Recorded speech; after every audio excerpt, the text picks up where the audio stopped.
A very, very warm welcome to each and every one of you. We have a very large, Zoom call today, and I'm really, really delighted that so many of us have joined. So, kudos to each of you, and hoping that the next 1 hour or so is as engaging, as informative, and helpful to you as possible. I would request my fellow IIC colleagues to kindly ensure that the waiting room we going on and getting our folks in as in when they're coming. All right. And with that, I believe we can start. Um, yes. So, hello everyone. The International Innovation Course was founded in 2014 by Professor Anup Malani. Through his experience of working on a large scale research project in health insurance for the government, he realized that translating research into actionable policy required a distinct approach and mindset, both of which are often lacking among researchers and implementers. This insight led him to establish IIC with the belief that young professionals could play a pivotal role in turning ideas into actions. That's how IIC was born. IIC is a social impact public policy fellowship where we recruit young professionals who wish to work with governments and understand how government departments work across Indian states. IIC fellows are embedded into ministries, government departments, and social enterprises, often at a state or central level. I would request for the folks who are joining to kindly keep themselves on mute. Thank you very much. IIC fellows are embedded into government ministries, often at the state or central level, for a 12-month period. Around the year, we work closely with government partners to identify what projects we can run, what the outcomes would be, what kind of support structure is needed, and then we place these teams of fellows into spaces that are well set up for success. Since its inception, IIC has worked with hundreds of young professionals, not only supporting the government on policy engagement, but also collaborating with numerous non governmental and social enterprises to drive innovative solutions. The fellows at IIC are recognized as thought leaders, collaborators, impact driven entrepreneurs, and key network nodes who work at an ecosystem level to foster meaningful change. At IIC, we believe we have a twofold mission, which we believe very strongly in: creating scalable solutions while delivering systemic impact.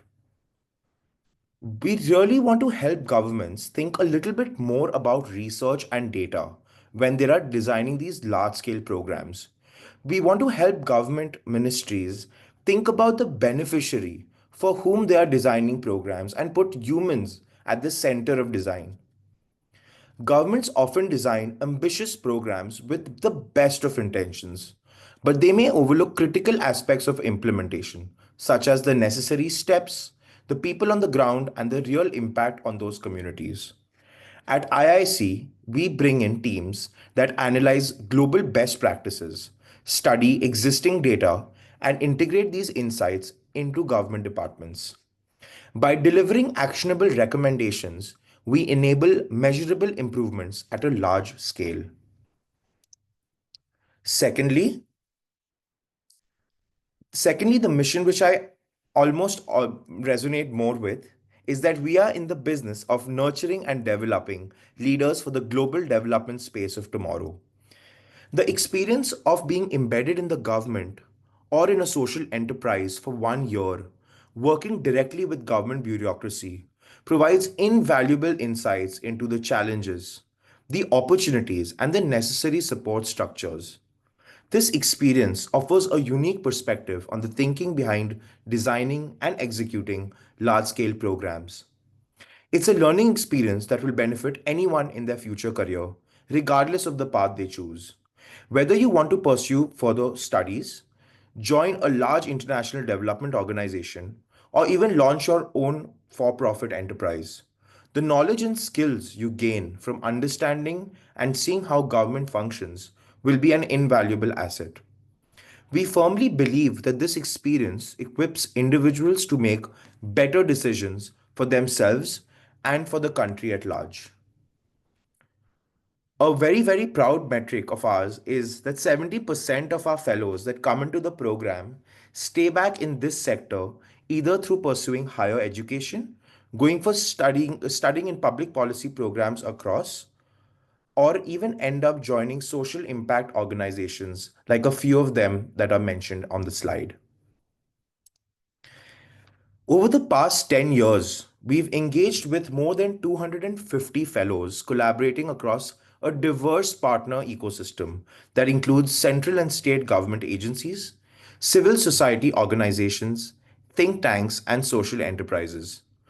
We've had the opportunity to work on 40 plus projects across 9 key sectors, ranging from digital health to education, technology and AI, human resource, gender equality, etc.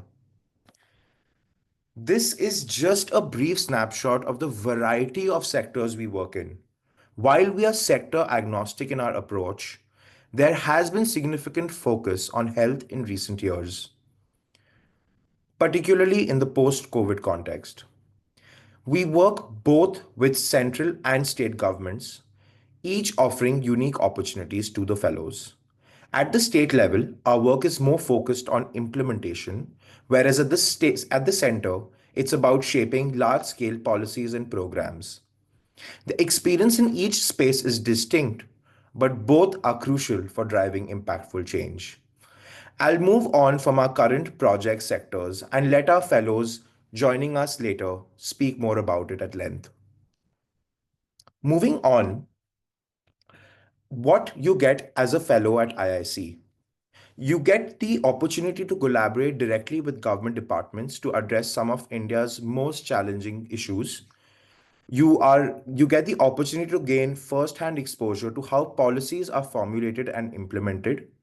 You receive mentorship and guidance from industry leaders, renowned academics, and sector experts. We offer year round training, management, and mentorship programs for our fellows to ensure their development journey. We reward our fellows with a high stipend of rupees 1 lakh per month, making this fellowship not only fulfilling but also financially rewarding. You get to work on high impact projects that significantly enhance your CV. And many of our fellows, as you have seen, have moved on to study and work in prestigious institutions. Moving on, we believe that anybody can be a leader with the right mindset. To us, leadership means going beyond what's expected, thinking strategically, considering long term impacts, and adapting to challenges. Working in the social sector, especially with the government, is both tough and rewarding. An ideal fellow embraces new ideas, adapts to shifting dynamics, and navigates unpredictable solutions and situations with resilience and emotional intelligence. We pride ourselves with our fellows who are self aware, considerate of others, and prioritize beneficiaries at the center of problem solving. We value a learning mindset and entrepreneurial spirit, those who seek growth, whether in action or stillness. Let's move on to see what are the application processes in place.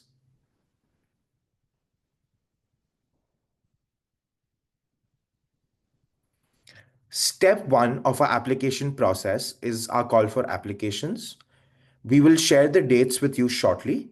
The step one call for applications is a basic Google form wherein we would require you to upload your resume. We would be having an innovation prompt that would be like a pre-work of sorts, where we would expect there would be different prompts, and we would want you to come back to us with an innovative piece of it in terms of the round into how we would like to see how you navigate through a broader problem that we are of society or of the development that we would face as fellows during the fellowship. Step two, the behavior interview round. Over here, this round is primarily to understand more about your experiences, a little bit more about the behavior in which with which you navigate or the applicants navigate. Step 3 is the technical round, which consists primarily of a case-based interview that happens. Step 4, once you qualify until step 3, we do have a step 4 round wherein fellows potentially might be meeting and greeting with partners. And when we say partners or clients, we generally refer to the social enterprises, NGOs, as well as government partners with whom we work with. And lastly, offer letters are rolled out. Moving ahead, I would request if you can kindly just put in all the questions that you might have, note them down, and we'll be happy to answer them at the end of this session. In the next slide, we would be seeing the key timelines that would be required and that we would be adhering to for this round of cohort applications. As you can see, cohort applications go live on 24th January 2025 on the iic.uchicago.edu page. On applications close on 10th February 2025. Interviews and shortlisting will be done from the second week of February till the second week of March. On 15th March, we hope to declare results of and introduce to the new cohort of 2025-26 of IIC Fellows. And on 15th of April 2025, the cohort of IIC Fellowship starts.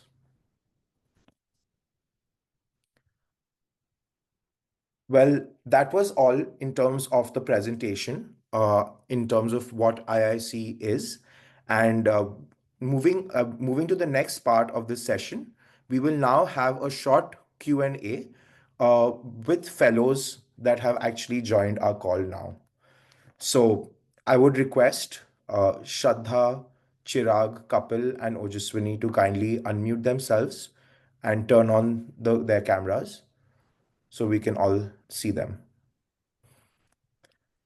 I would request the audience members to kindly keep noting down or putting in the chat any questions that they might have. We do have our colleagues and moderators who are going to be answering the chat as and when you ask the questions. All right. Kapil, are we there? Yes, yes. Hi, Shashwat. Good Hi, evening. Kapil. Hi. A very good evening, and thank you so much for your time. Kapil, would just like to start by if you could share, about a little bit about you and what made you apply to IIC. Hello everyone. Good evening again. Welcome you for this open house session. Talking about me, I'm a professional who has come into the development sector after an experience in data analytics. I hold a background in engineering and then I took a degree in development studies from TES Mumbai.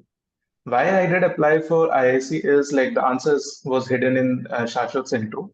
He talked about the diversity of sectors where we can play a role, and more interestingly, the possibility of working very closely with the government. So seeing the policy making in action in the first hand is like a really beautiful experience, which I'm also like experiencing right now. So I think these two were the most, let's say, crucial driving factors for me coming into this journey, or even taking a call for getting on this journey to do the application, then go on the interviews, and then coming into the cohort. Got it, Kapil. Thank you so much for that. And could you also elaborate a little bit about how did you prepare yourself for the fellowship journey itself? So for me, it was about like I had a brief stint with the Nudge Institute in Bangalore, and I did understand how much time, let's say, these stakeholders in government have.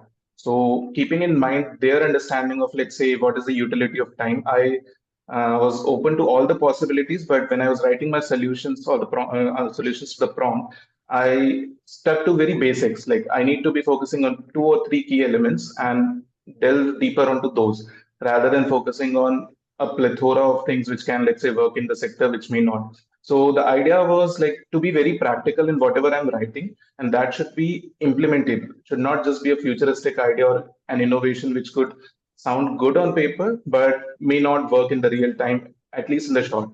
So that was the main idea behind me writing my note for the prompts which I shared with us. Great. Thank you so much, Kapil, for sharing that. We'll move on to the next question. This is regarding the project that you're currently working on. So, Kapil, you work in Assam on a very complex problem like water. Could you share about your work there and how do you navigate government engagement? So when I got the first call that I'll be joining Jal Jeevan Mission in Assam, I thought it would be a very simple engagement. Like, what is this scheme? Taking water to every household. But when I got to know about the details of it, the challenge was not about taking water to households, but was looking at a different perspective of how organizations in the development sector work. So the problem statement in here was how to make collectives work with better efficiency. So in here, I'm working in a collective. Basically, we call it Assam Collective informally right now. And there are 9 organizations who are working with a common goal of ensuring sustainability of whatever infrastructure that is built up by government stays there for people and serves the right cause, and also results in the spillover effects that were anticipated in the public health ecosystem. So working with 9 different organizations simultaneously is in itself is a challenge. Um, I thought working with government is going to be a very smooth ride, simple work, no pressure and all. But dealing with all these different organizations, their aspirations and their requirements, also their aspirations, is a very challenging aspect.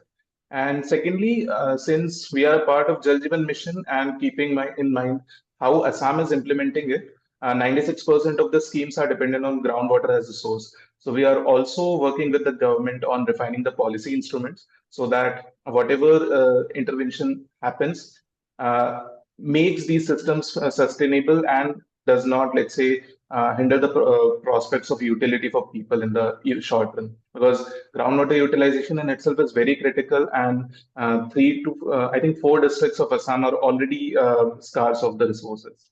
So yeah, 2 things like making collectives work, and the second is on the policy instruments. Great. Thank you so much, Kapil, for sharing those insights with us. Moving ahead, we have Ojaswini with us. Ojaswini, I would request you to kindly turn on your video. And yeah, great. Thank you so much, Ojaswini. Hello. Hi, Sashwat. Hi, Ojaswini. So, Ojaswini, Ojaswini is one of our fellows. Ojaswini, you have an architecture background, and now you're working on a purely digital health project. Can you please tell us about your journey with NHA? Definitely. So, I would like to first say that it has been a fascinating transition for me. Sorry, Ojaswini. NHA is the National Health Authority, one of our Yeah, key stakeholders. Yes, yeah. please continue. Yeah. So it's been a fascinating transition for me because coming from a background of architecture and planning, which is a very niche and a very different field from digital or health, let alone combine both of these. And although initially I did feel like I was, faced with a challenge working in this new sector, and I did wonder if, this is going to work out or not, whether this was the right step or not.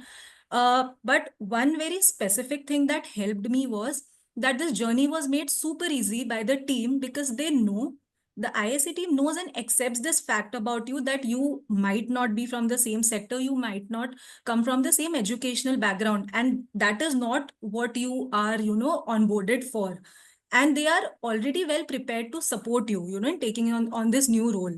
So once you're given that time to build your knowledge base, create an understanding about the whole ecosystem through a lot of reading sessions that your teammates will provide you, and the training that IIC conducts, it becomes very easy after that to translate the skills that you have and the skills that you want to build into the work that is expected from you. So the same thing happened for me, that it through all the support that I got, it was very easy for me to, start my work or slowly build on that work that I wanted to do at NHA.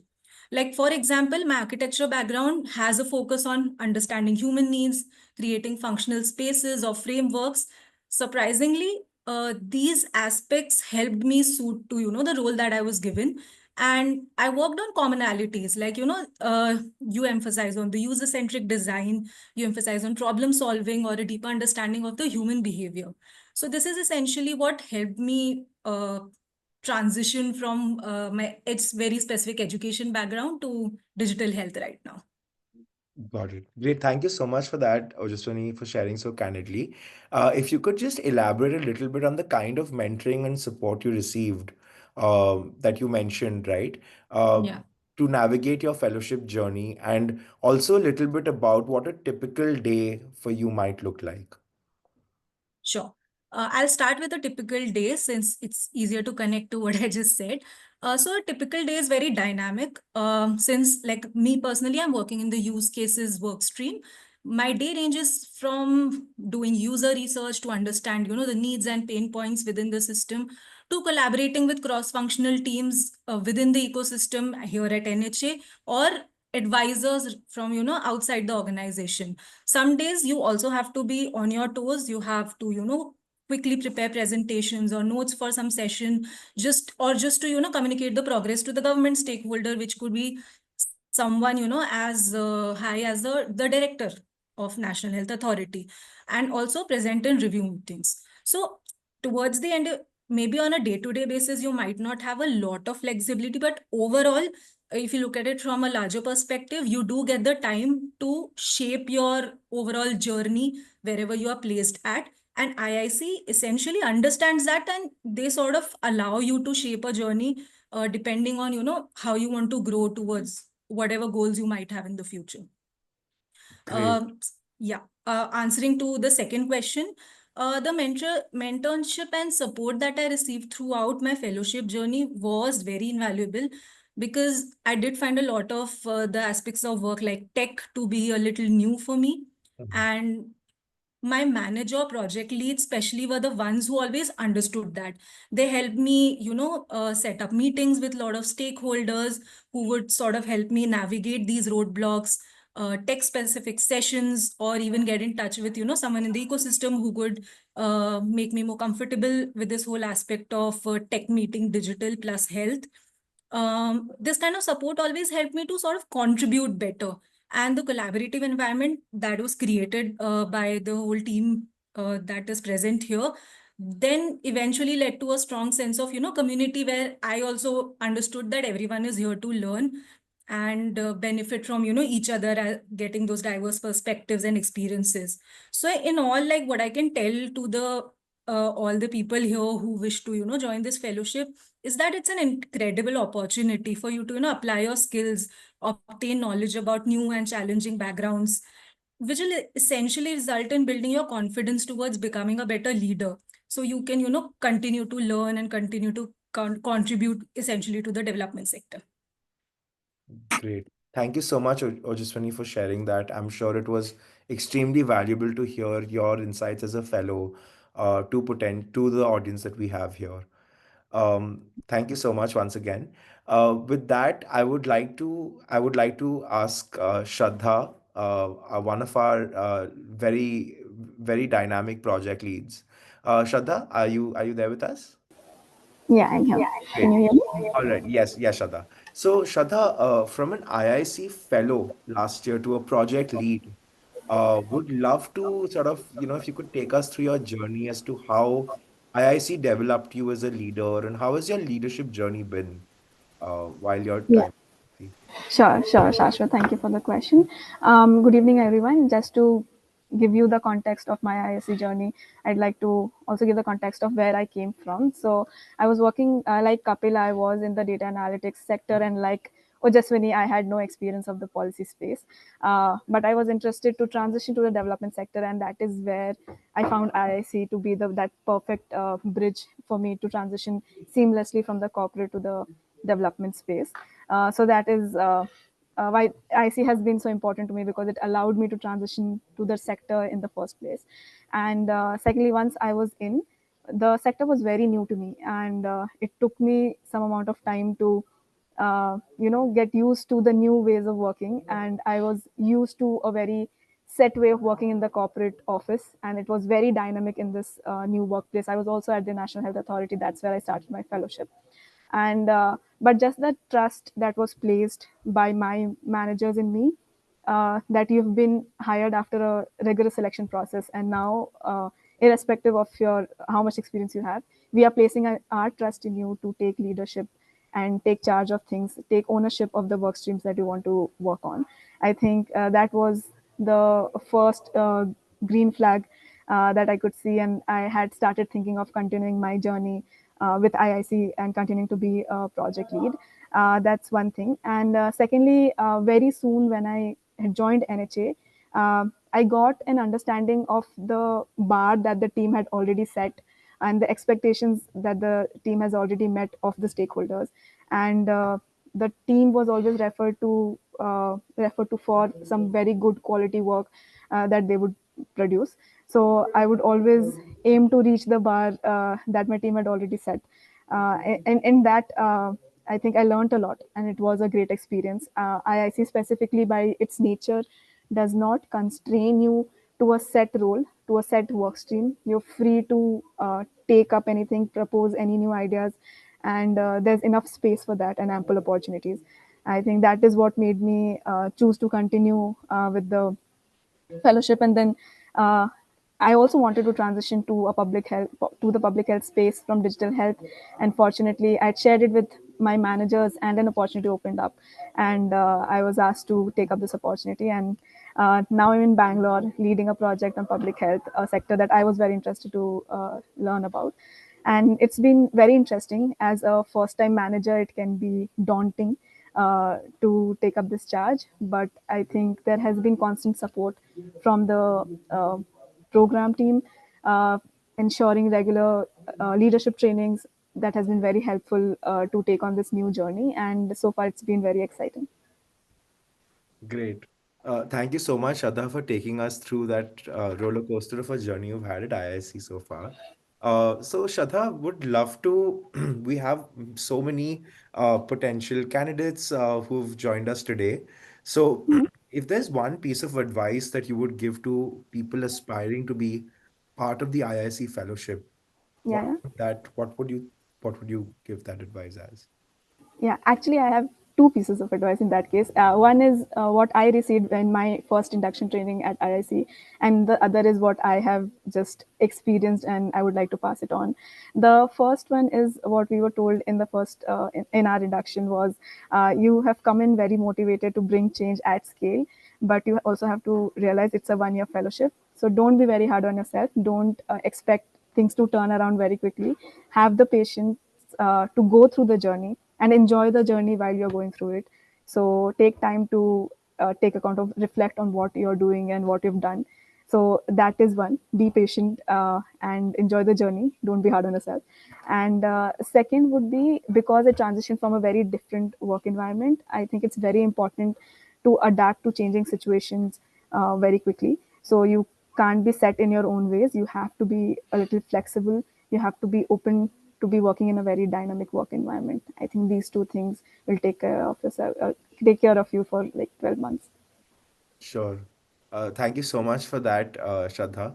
Well, I have certainly taken note of this piece of advice that you've given, and hoping that many of others have done that too. So thank you so much, Shraddha, for your time once again. And with that, I would like to invite Chirag, who is our project lead as well.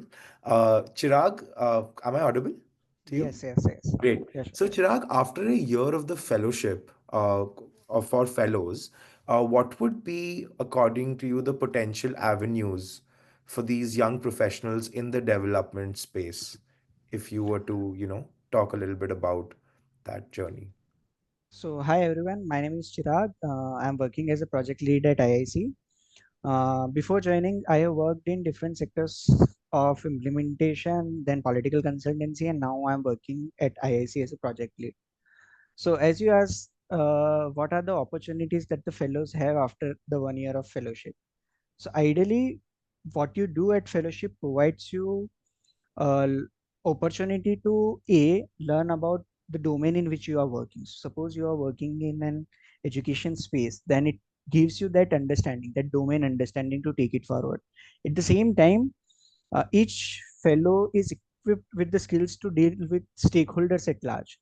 Most of the times these are government stakeholders, but at the same time, if you are working with a partner organizations, then it also gives you an idea about the different stakeholders in private space.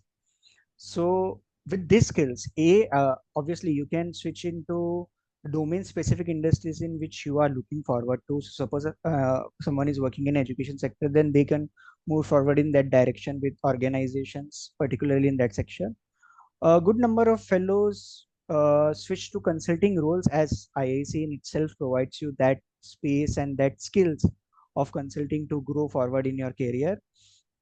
Some of our fellows, like a few of our fellows, have started working with the partner organizations they are working with.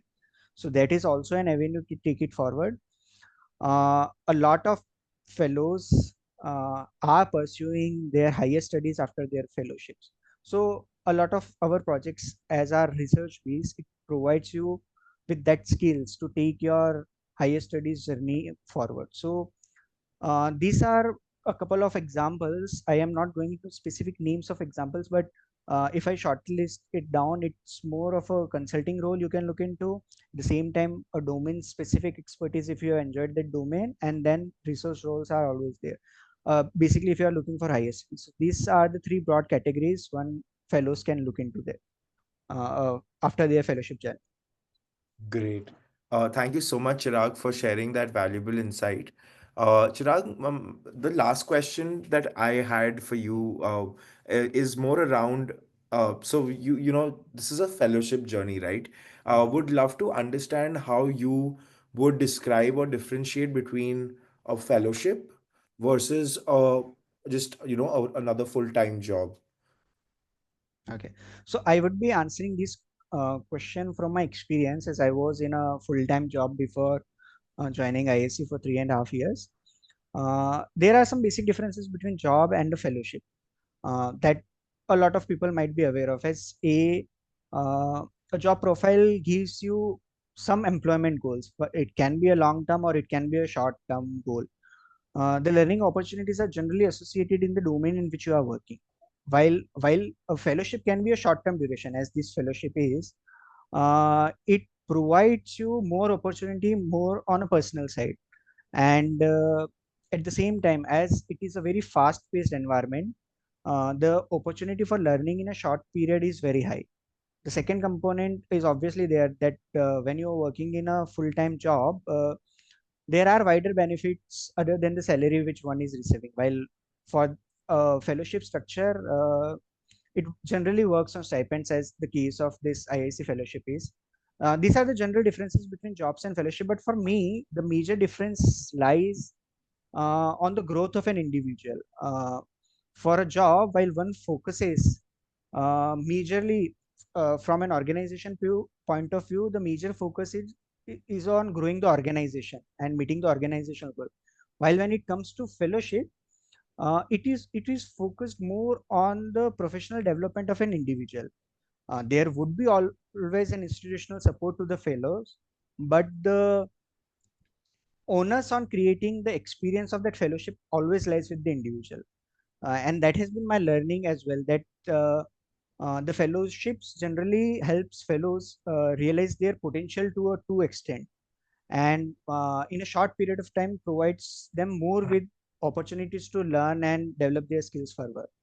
uh, and that would be my last point, as I have seen from a lot of people that if you are defining a job, a role or responsibility or a particular organization, a lot of people have the same view for a particular organization.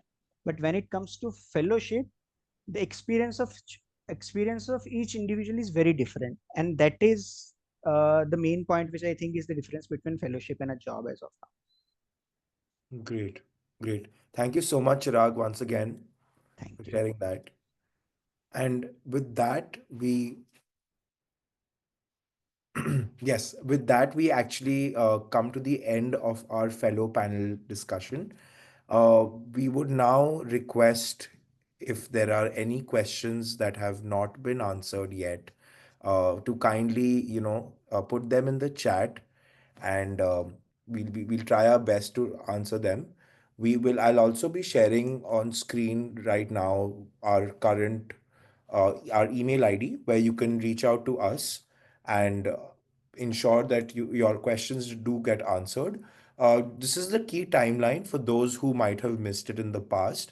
Uh, our applications go live on the iic.uchicago.edu website on 24th of January 2025. We will be closing our applications on 10th of February. So requesting all to kindly make a note of these timelines, these important days, and please do ask any questions in the chat. We would be happy to answer them at this time. Shashwat, one of the questions was around the innovation proposal prompts. Mhm. Candidates are asking, will it go live on 24th? And is there a separate requirement for a cover letter and an essay? Are they the same? So if you can clarify that. Sure, sure. Thank you so much, Shraddha, for sharing that. Yes, so our applications go live on 24th of January. The innovation prompts would be required in order to submit your application. More information on the instructions of the innovation prompt, what does it look like, will all be there on 24th January when the applications do open. Uh, Shraddha, what was the other question that was there? Is there a cover letter required? And I think somewhere it was mentioned about an essay. So is the essay Sure. same as the prompt? Sure, sure. Thank you so much, Shraddha. Uh, we historically have required cover letters in the past. However, from this time onwards, we would be asking some short essay type questions instead of having a generic cover letter, so to speak. Yeah. Yeah, and a lot of questions around whether internships are being will be counted as work experience. So I can just answer that, and Shashwat, you can Sure, clarify that. sure. Yes. If your internship was part of your course or a degree that you are pursuing, then it doesn't count in your work experience. So any work like internship during whether paid or unpaid during the degree that you are pursuing, it doesn't count to your work experience. Work experience starts once you complete your degree. So yeah. Right. Thank you so much, Shraddha, for that. And just want to reiterate, right? Like, as you might have seen through the fellowship presentation, the kind of work and the kind of the level at which the work is being done by fellows working directly with really senior and really high stake government officials, it is important for us to have a criteria, so to speak, as we need to maintain a certain level of professionalism as well as work ethic, which is why we do have a minimum requirement of 3 full-time years of work experience. Would be happy to take or answer any more questions that are coming up in the chat. So there are a couple of questions around basic eligibility. So I would answer that, and if you can add something to, if anything is missed in that, Shashwat. It is not required that you should have an experience in social sector as of now. You can either come from any background. There are some minimal eligibility criteria that one has to clear off. That is, the candidate should be of age less than 30. He or she should have an experience of 3+ years if they have a bachelor's degree, and if they have a master's degree, then years of experience is required. So these are some minimum criteria for applying to this fellowship, and the requirement of social sector is not there. So just to clarify.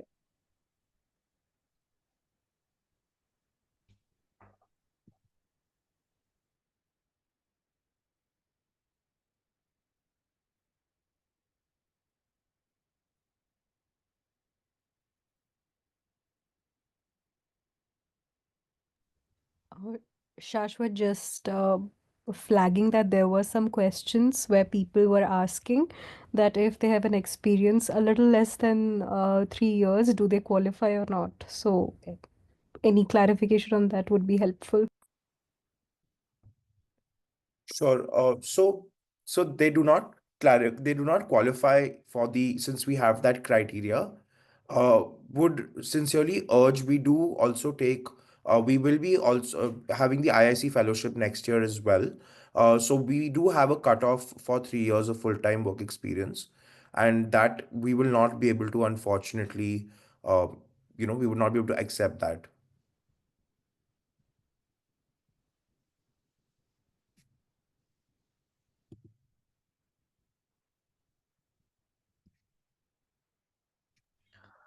Also, there are some questions regarding whether it would be a on-site projects or are there options of remote fellowship. So just Absolutely. Thank you, Chirag, for pointing that out. This is a no work from home fellowship, as in fellowship location is specific on the project and the client we are working with. If the project, which is usually from the government offices. So there is no work from home or remote opportunity. This is a full-time commitment, and this is a full-time opportunity wherein fellows cannot possibly be doing any other work while they are working at IIC as a fellow. That's the expectation.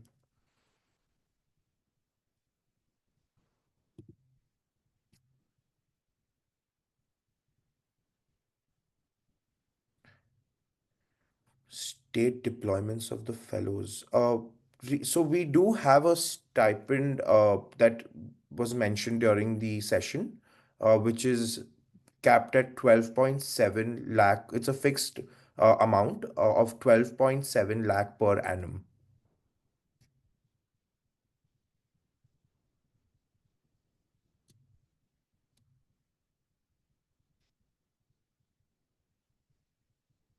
I see a question here regarding placement. So it is not necessary if you are applying for the fellowship and you have a preference for, say, the education sector, it is not mandatory or guaranteed that you will, if you do get shortlisted, you will be placed on an education project, right? Our projects are across sectors, and there are many variables in order for a project to start. So it's not completely guaranteed that you will get the sector or even the location that you prefer. I would just like to reiterate, this is a full-time, no work from home fellowship where fellows will be placed potentially in government offices and client offices across the country. We are just not based out of New Delhi, but we also have project locations currently in Chandigarh, in Bhubaneswar, in Bangalore, in Assam, Guwahati, and a few more.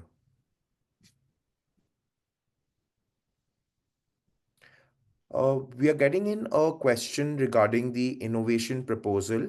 Uh, Shraddha, if it's fine with you, could you just share a little bit about what the innovation proposal Yeah. really? Yeah, Yeah. So largely, it's a problem statement that will be shared out with all the participants. We'll provide you options. You can opt for any one of the options. It will relate to one or the other thematic areas that Shashwat had earlier displayed on the screen.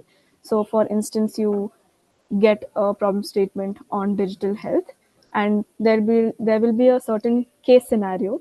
If and you have to think as a fellow, how would you approach that situation, and we just want to see how you're thinking through the problem.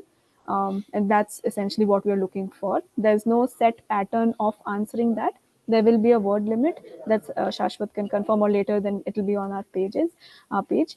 But largely it will be a problem statement where we want your solution or recommendations on how you would approach this, and largely it's just that.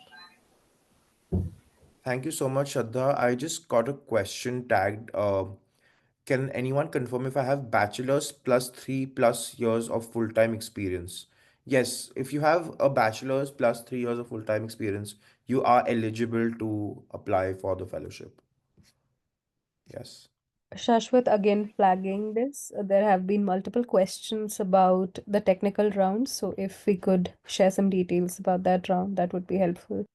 Absolutely right. Thank you so much for that, Anamika. Regarding the technical round, this is the third step of the application process.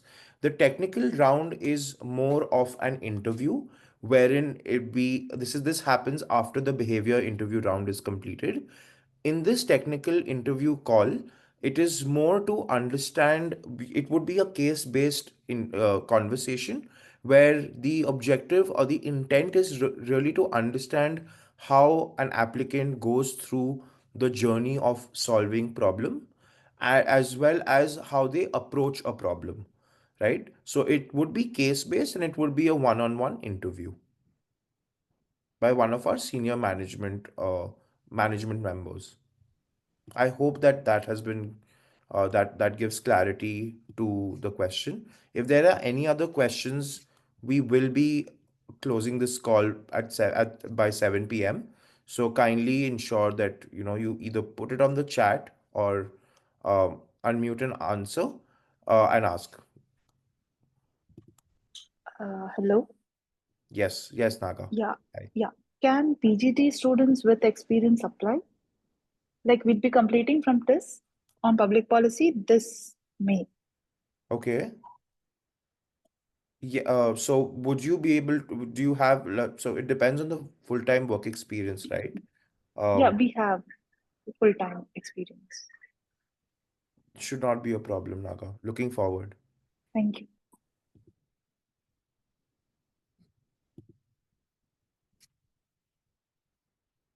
Hi, I have a question. Can I ask? Yes, please, Shalvi. How are you doing? Can you share this presentation? I'm good. How are you?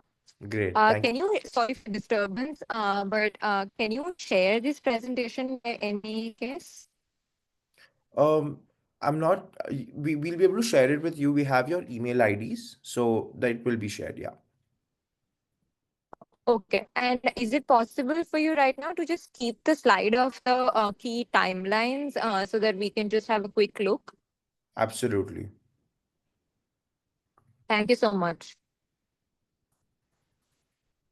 I just also want to flag that our FAQ page is also a great resource for you to get all the answers about the fellowship. So, all the questions that you have on eligibility, the fellowship, and the applications, we have tried our best to put together everything that might come to your mind while you are filling out the application. So, please feel free to visit the page, or Shashwat has been also sharing our email ID with you. If you have a query, please drop in an email to us. We would be more than happy to help you with any details that you require while filling out your application. Hi, Can I Shashwat. ask a question? Sure. Yeah. Yes, Shreya. Hi. No, it's okay. The other person can go ahead. I'll add after this. Sure. Sure. Thanks. So I went to the FAQ page, and there it mentions that if one has a master's degree, 2 years of work experience is required. But in the slides you showed, it's written 1 year of work experience. So if you could, just clarify that. Sure, Prince. Thank you so much for flagging that.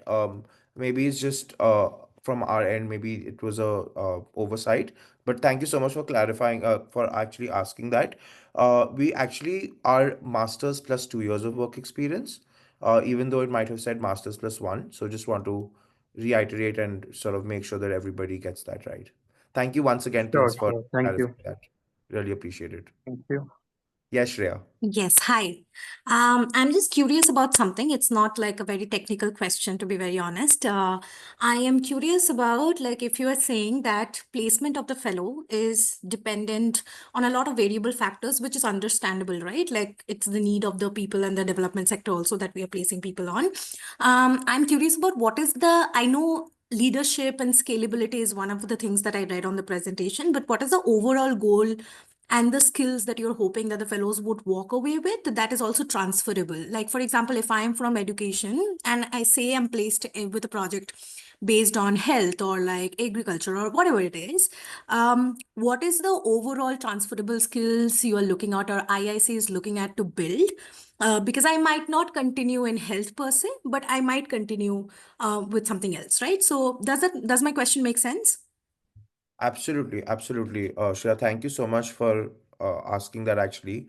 Right, so Umesh, I believe, has raised his hand. Umesh, would you like to? Uh,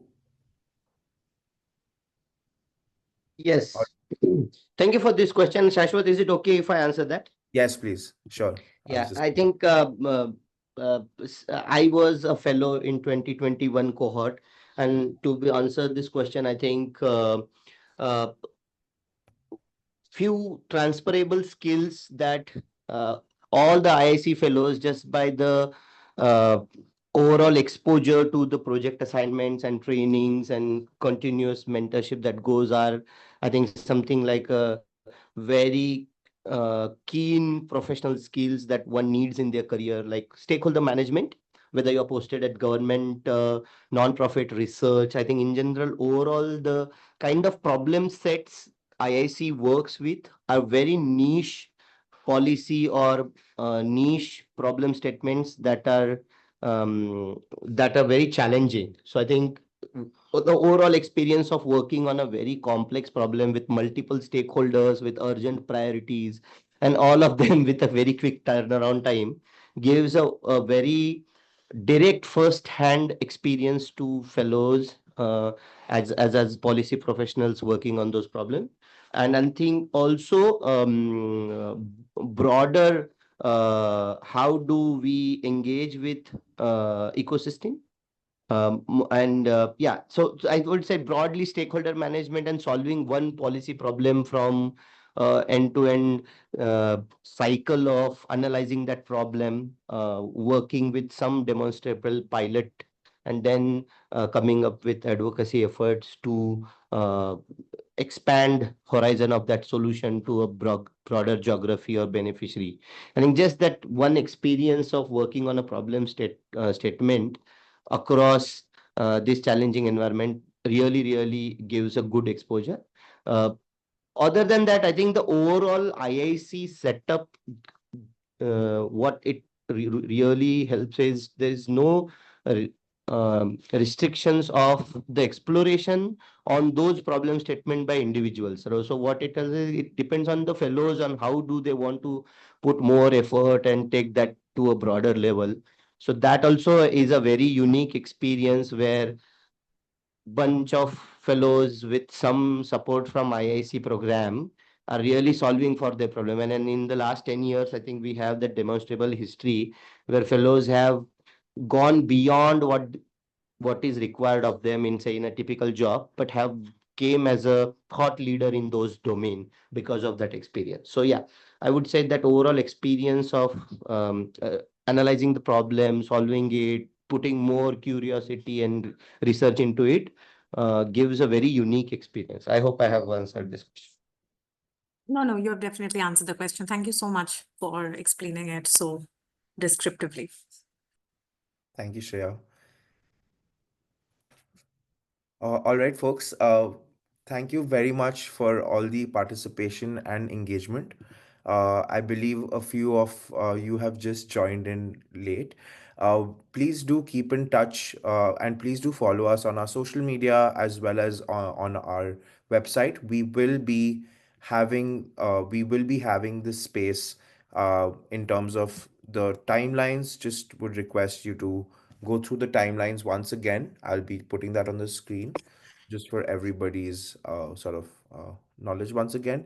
If there are any other questions, please feel free to email us at iic@uchicago.edu, and we would be more than happy to answer your questions.